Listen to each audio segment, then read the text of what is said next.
Hi friends, இன்னைக்கு நம்ம மூலிகைகள் பத்தி பார்க்க போறோம். திப்பிலி. இந்த திப்பிலி எப்படின்னா, மிளகுக்கு முன்னாடியே நம்ம இந்த மருந்தை பயன்படுத்தி வந்திருக்கோம். ஆதி மருந்து அப்படின்னு பேரு. மிளகு பயன்படுத்த முன்னாடி தமிழர்கள் இதை பயன்படுத்தி இருக்காங்க. ஆதி மருந்துனா அதோட எஃபெக்ட் எவ்வளவு இருக்குன்னு பாருங்க. தொண்டையில சேர கபத்தை அழிக்கக்கூடியது. சளி சம்பந்தமான என்ன பிரச்சனை, அதாவது சளி சம்பந்தமான பிரைமரி காம்ப்ளெக்ஸா இருக்கட்டும், காச நோயா இருக்கட்டும், டிபியா இருக்கட்டும், அல்லது இறைப்பு அப்படின்ற வீசிங்கா இருக்கட்டும், எந்த பிரச்சனையும் சரி பண்ணக்கூடியது இந்த திப்பிலி. ரொம்ப பெருசா இந்த பயன்பாடெல்லாம் ரொம்ப கஷ்டப்பட்டு இதை ப்ரிப்பேர் பண்ணணும் அவசியம் இல்லை. லேசா ஒரு இரும்பு சட்டியில போட்டு இந்த திப்பிலியை லைட்டா ஃப்ரை பண்ணிக்கோங்க. கருக வேண்டாம். கருகிறதுக்கு முன்னாடி ஸ்டேஜோட லைட்டா மட்டும் ஃப்ரை பண்ணீங்கன்னா அதுல மாய்ச்சர் ஈரப்பதம் இருக்கும். அது போறதுக்கு ஃப்ரை பண்ணி மிக்சியில எடுத்து அரைச்சு அதுக்கப்புறமா அதை தேன் நல்லா தாராளமா நிறைய தேன்ல கலந்து குடிச்சோம் அப்படின்னா தொண்டை சம்பந்தமான எல்லா பிரச்சனை, இருமல், சளி, லங்ஸ்ல சேர்ந்த சளி எல்லாமே சரி பண்ணக்கூடியது இந்த திப்பிலி.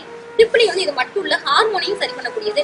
திப்பிலிய குழந்தைகள் எல்லாத்தையுமே பயன்படுத்தலாம். சித்த மருத்துவத்துல கபம் சேர்ந்த, சளி சேர்ந்த மருந்துகள் எல்லாத்துலயுமே இந்த திப்பிலி ஒரு கட்டாய இன்கிரிடியன்ட். உங்களுக்கு தெரியும், திரிகடுகு அப்படின்ற சுக்கு, மிளகு, திப்பிலி மூணுமே சம அளவுல சேர்த்து தேன்ல கலந்து எடுத்துட்டோம் அப்படின்னாலே இந்த காய்ச்சல் சமயத்துல குழந்தைகள் எல்லாத்துக்குமே அருமையான பாதுகாவலா இருக்கும். குழந்தைகள் இல்ல, பெரியவங்க எல்லாருமே எடுத்துக்கலாம்.